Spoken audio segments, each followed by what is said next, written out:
Hi, I'm John, one of the High Rock pastors, and I'm so glad to be with you today. I'm here, you're here, wherever here might be for you, and God is here. We're all available, and we've turned that availability into presence and engagement. Availability has become a precious commodity in our lives. There's a finite supply of availability and ever-increasing demand. Online tech giants fight for our eyeballs, hoping to turn our availability into engagement. Some companies have discovered that pandemic practices like Zoom meetings can be used to make us even more available than ever. Forget the days of coughing a few times into the phone and taking a sick day. With video meetings and remote work, being contagious is no barrier to putting in a full day or more. It's bad enough that our mobile phones have made us reachable all the time. As a matter of fact, it's this persistent availability of modern life that sends me into the woods to be free from connection. It's not that I don't like to be connected or available. It's just that the constant demands for availability means that it's more difficult to be available where it really matters, like being available to our families or our friends or our neighbors or to God. Some people call it margin. Having margin in our lives allows us to choose where to make ourselves available. And that's why it makes me so upset when companies take advantage of our availability. It doesn't seem to matter if we add our number to the national do not call list, and it doesn't matter how many numbers we block, we keep getting called by scammers.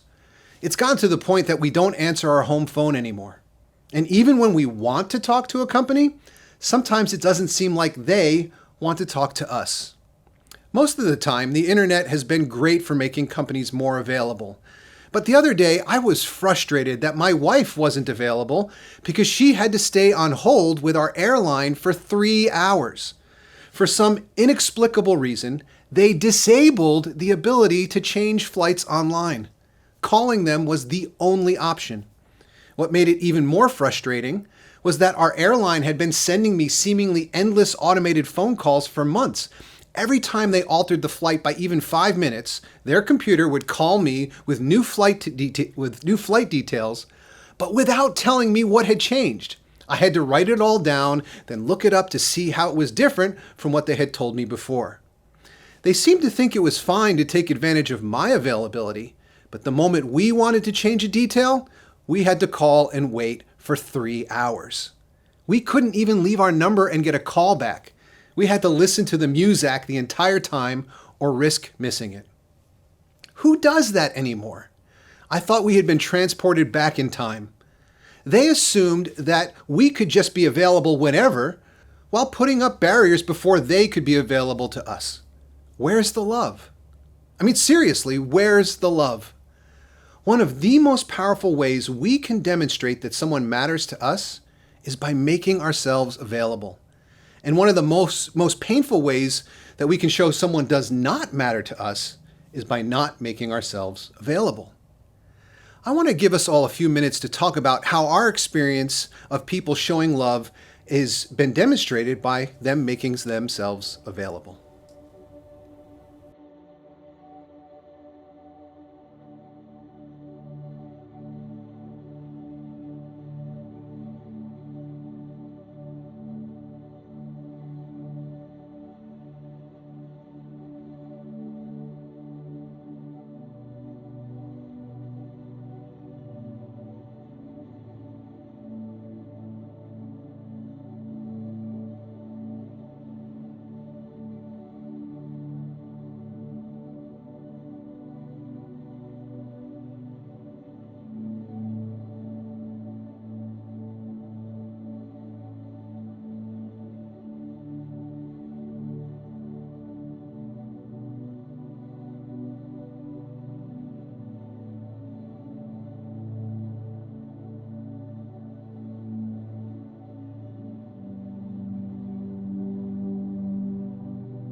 Welcome back. I hope you had a great discussion, and I hope you're able to follow up on that conversation later. I know that I could talk for quite some time about the many ways I've felt loved by people who made themselves available to me, or the converse.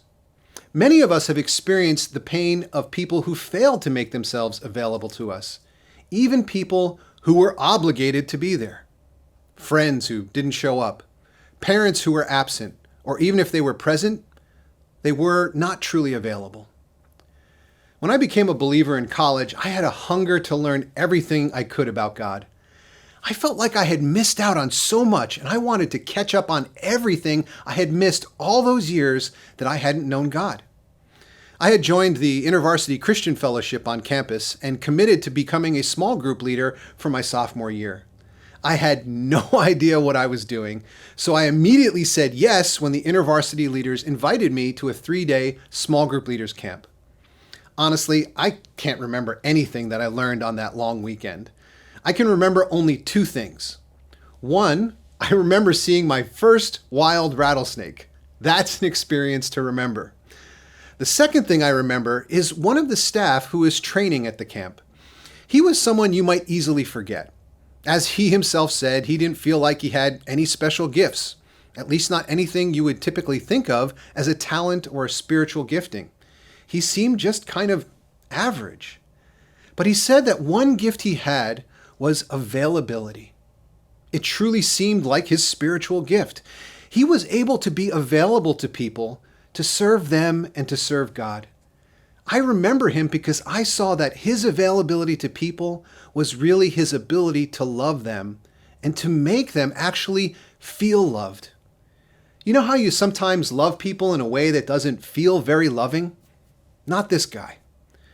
What he called availability was truly an ability to make people feel like they truly mattered. He made me feel like I truly mattered, even though I wasn't as convinced as he seemed to be. We're starting a new series today called Bless, Leading with Love. Bless is actually an acronym. It stands for Begin with Prayer, L is for Listen with Care, E is for Eat Together, S is for Serve with Love, and the second S is for Share Your Story. If you've been around a while, Bless might sound familiar to you, and that's because we did this Bless initiative back in the spring of 2018, which honestly feels like a different time and place in the long, long ago of the pre-pandemic. Back in 2018, these practices embedded in the Bless initiative really resonated as a fitting way to uphold a vision of partnering with God to bless our neighbors. Of course, a lot has changed since the spring of 2018 in the long, long ago. We are about to relaunch our various congregations, and we don't want to just go back to normal, if that was even possible. Many of us have made new or deeper connections with our neighbors during the pandemic. We want to fan the flames of those relationships, not go back to normal. While some of us have experienced new opportunities to grow closer to people who are physically near to us, we've also experienced a lot of people who have joined us, often from far away. As the pandemic restrictions have relaxed, I've seen many of these people walk into a physical High Rock building for the first time. Others will continue to join us online. Bless is an opportunity for us to deepen these relationships and to share our culture and vision for how we live and love and serve. And who knows what will happen in the coming months? These past few months, it has felt like the pandemic is lifting, but there are a lot of troubling numbers out there with the Delta variant taking over and now the Gamma variant gaining steam. I sure hope we don't all have to learn the entire Greek alphabet. The future looks a little fuzzy right now, and the outward focus of Bless can help to make sure that we remember that we are a missional community as we navigate the road ahead. The church is one of the few organizations that exists primarily for its non-members, and we can so easily forget that fact. As we focus on Bless these next few weeks, it's an opportunity to take steps and make decisions in a way that we're seeking to partner with God to bless a lost and hurting world. So, begin with prayer, listen with care, eat together, serve with love, and share your story. And honestly, I see the importance of availability laced throughout every one of those steps. We cannot join God in blessing others unless we make ourselves available to others and to God. And as we begin with prayer today, I want to quickly look at 3 encounters that will lead us to a prayer that I want us all to pray. The call to join God in blessing a lost and hurting world is an invitation. And just like all invitations, different people respond in different ways. In Jonah chapter 1, we read this: "The Lord gave this message to Jonah, son of Amittai. Get up and go to the great city of Nineveh. Announce my judgment against it because I have seen how wicked its people are." But Jonah got up and went in the opposite direction to get away from the Lord. God gave Jonah an invitation to join God in blessing the world. Yes, the evil of the Ninevites had to be confronted, but even Jonah knew that God would be merciful to them if they were willing to change. In essence, Jonah responded to God's invitation by saying, "Here am I, I'm not going." I know that we all sometimes respond to God's invitation in this way. God calls us to sacrifice, but we turn and run for comfort. God invites us to be honest about the darkness in our hearts, but we turn to others who will tell us that everything is okay. Our black brothers and sisters suffer, but we blame critical race theory for dividing us. God invites us to follow, but we respond, "Sorry, I'm not available." Of course, in Jonah's case, God followed him and hounded him until he finally was willing to be available to God and to the Ninevites, which is what makes Jonah's story so interesting and painful. But I'm guessing that most of us want a little less drama in our lives. The Bible has another example of someone who showed slightly more availability to God's invitation. God saw the suffering of the Israelites as slaves in Egypt and invited Moses to partner in the work of freeing them. "So now go. I am sending you to Pharaoh to bring my people, the Israelites, out of Egypt." Richard Lee of our Revelation 7 faculty spoke at the end of July about Moses' reluctance to accept this invitation. And how did Moses respond? At first, Moses responded, "Here I am." However, ultimately, Moses said, "Please send somebody else." It's so easy to feel for Moses. Someone else must be more qualified, have more resources, more connections, more skill, and perhaps less fear. But like the InterVarsity counselor who made such an impression on me, maybe what God is looking for is someone who is willing to be available. We think God needs someone special, but God is special enough without any help from us. Maybe what God is looking for is simply someone who is available to join God in blessing others. Moses would eventually get there, but at this moment, his response is, "Here am I, send someone else."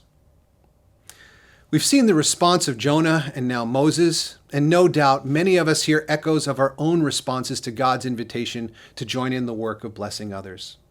So finally, we turn to our passage for today, where we read, "Then I heard the voice of the Lord saying, 'Whom shall I send, and who will go for us?' And I said, 'Here am I, send me.' Not 'Here am I, I'm not going,' or 'Here am I, send someone else.' Instead, we hear, 'Here am I, send me.'" Why was Isaiah ready to accept God's invitation when Jonah and Moses were not? And can we enter into the same space as Isaiah so we're ready to respond in the same way to God? I want to suggest 3 aspects of Isaiah's experience, 3 things embedded into the passage we read, 3 things that prepared Isaiah to be available to say yes to God's invitation. And ultimately, 3 things that God may use to prepare us to say yes to join in blessing this lost and broken world. First, Isaiah had an experience of God's presence and holiness. Isaiah shares this experience in the opening of our passage today. "I saw the Lord, high and exalted, seated on a throne, and the train of his robe filled the temple. Above him were seraphim, each with 6 wings. With 2 wings they covered their faces, with 2 they covered their feet, and with two they were flying. And they were calling to one another, 'Holy, holy, holy is the Lord Almighty. The whole earth is full of his glory.'" Most of us probably have not had the experience that Isaiah did, to have a vision of the glory of God's presence. But there are elements that form the core of our worship experiences even today. This passage is actually the model from which Jews and Christians have crafted their worship experiences throughout the centuries. The angels call to one another, "Holy, holy, holy." Their praise of God is mirrored in our praise and worship. I've heard so many Christian sisters and brothers share how powerfully musical worship can open their eyes to the presence of God. A few weeks ago, Kelly, one of our worship directors, was leading us in the song, "Give Me Jesus." Right away, that song took me back to times when I would listen over and over to Fernando Ortega sing that simple and beautiful song. And it reminded me of that simple desire to have Jesus above and before everything else. But the angels also call out, "The whole earth is full of his glory." And I know that as important as praise and worship can be for some, for others, the way they most easily experience the presence of God is in the wonder of nature. With as much time as I spend hiking, you might think that that's why I go out into the woods. Honestly, I'm learning to experience God's glory more in that way, but that's not really the primary way I experience God's presence. As I've said before, the wilderness gives me an opportunity to disconnect. No calendar, no emails, no phone calls, no other voices in my head. In the woods, it's quiet. I can sleep without a fan or a white noise generator to drown out the other noise. And in that quietness and solitude, I feel like I'm able to discern the voice of God in a way that the noise of modern life makes impossible for me. Gary Thomas authored a book called Sacred Pathways that can be helpful for discovering the different ways you might experience the presence of God. You can even find free online assessments that can help point you in the right direction. Whatever the path might be for you, experiencing God's presence nurtures the humility and gratitude that prepare our hearts to be available to God and to others. As we're assured in the book of James, come near to God, and he will come near to you. The second important aspect of Isaiah's experience was to have not only a genuine experience of God's presence, but an awareness of our brokenness. This awareness was Isaiah's immediate reaction to God's presence. "Woe to me," I cried. "I am ruined, for I am a man of unclean lips, and I live among a people of unclean lips, and my eyes have seen the King, the Lord Almighty." People often read this passage and think that Isaiah is talking about coarse and vulgar language, and certainly that could be part of it. But I believe that God is much more concerned with hate speech than vulgar speech. Unclean lips are ones that tear down other people rather than build them up. As James tells us, "With the tongue we praise our Lord and Father, and with it we curse human beings who have been made in God's likeness. Out of the same mouth come praise and cursing. My brothers and sisters, this should not be."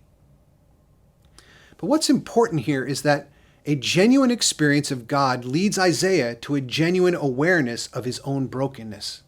He has no delusion that he is somehow a good man who just needs a little cleaning up. The holiness and majesty of God gives Isaiah an unambiguous and frightening insight into the darkness in his own heart. We may think that we are good people, but when we see how good God is, we should realize how far from good we truly are. Later on, Isaiah will put that thought to words by saying that all our righteous acts are like filthy rags. They're not fooling anyone, certainly not the God who truly knows our hearts.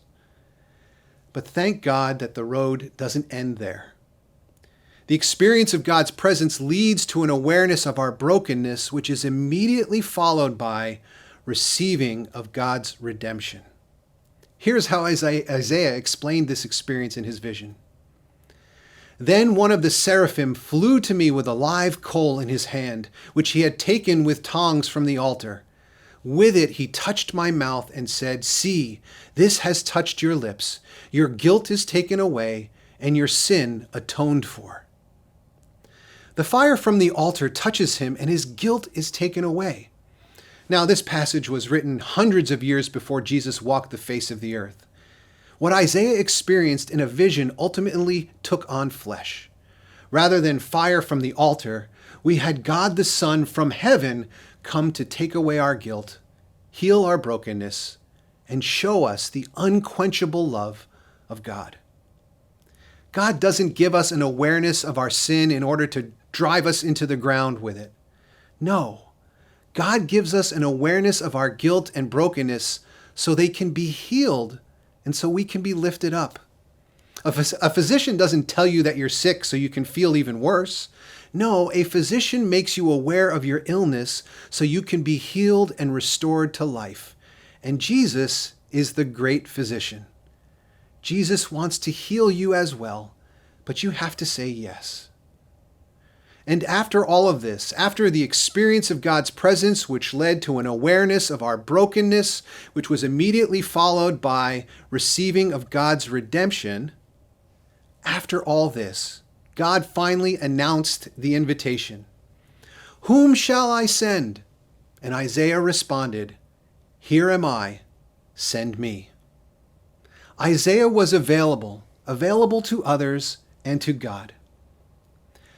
As the first week in our Bless series, we're focusing on the B in Bless, which stands for Begin with Prayer. And there are so many things we might pray. The person who created this initiative for our denomination used to be a pastor at High Rock, Michelle Sanchez. And she offers a number of suggestions of prayers we might pray for specific people. Things like praying that they will become thirsty for God, or praying that they will be open to God's truth, or that they might develop a deep spiritual rootedness in Christ. And those are all great suggestions. I hope you will pray those very things and more for specific people in your life. But as we begin with prayer, the prayer I want to suggest is the one that Isaiah prayed, a prayer of availability. The availability to join God in loving your neighbors. Not the here I am, I'm not going that Jonah prayed. Not the here I am, send someone else that was Moses' response. But the here I am, send me that was Isaiah's prayer. A prayer that was rooted in a genuine experience of God's presence, an awareness of his own brokenness, and the receiving of God's redemption. It is a powerful prayer. It's a dangerous prayer. But if we're going to join God in loving a lost and hurting world, it has to start there. Recently, I made this prayer my own prayer as well. Here am I, send me. And because of that prayer, I said yes to an urging that I believe came from God's Spirit. I'm not really free to share the details, but I'll say that it took more time than I had wanted to give. It cost more money than I had wanted to spend. And I even had in me a genuine fear for my physical safety at points. But I met interesting people along the way, had the beginnings of deep conversations, and at the end of the night, a genuine expression of gratitude and friendship. In short, a good day, but one I probably wouldn't have chosen on my own. Where might God take you if you were to pray, Here I am, send me? Where might God take us as a spiritual family if we were all to pray this prayer? And if you're not ready to pray this prayer, perhaps you could go back to the three elements of Isaiah's experience. Maybe one or more of them is missing for you, and maybe that's why you're not ready to make yourself available to God and others in this way. Instead of praying, Here I am, send me, maybe it's time to start by seeking a genuine experience of God's presence. Start by making yourself available to God. And if you don't know how, ask a trusted Christian friend or one of the staff or pastors. We'd like to help you on that path. And if an experience of God's presence has led you to an awareness of your own brokenness, the same suggestions apply. Talk about it with God, with a trusted Christian friend, or one of us. And remember, God doesn't intend to leave you in a state of guilt or shame. Jesus is the great physician. His intention is to heal you, to restore you, to lift you up, not to push you down. I'm going to say a quick prayer for all of us and then leave us with some questions for discussion with those around us or in the chat. Good and gracious God, give us a powerful experience of your presence. Help us to see who you are and who we are, that you are everything good that we are not, yet hope to be. And heal us, redeem us through the cross of Jesus. Live in us that we might truly live and join with you in blessing this world. Amen.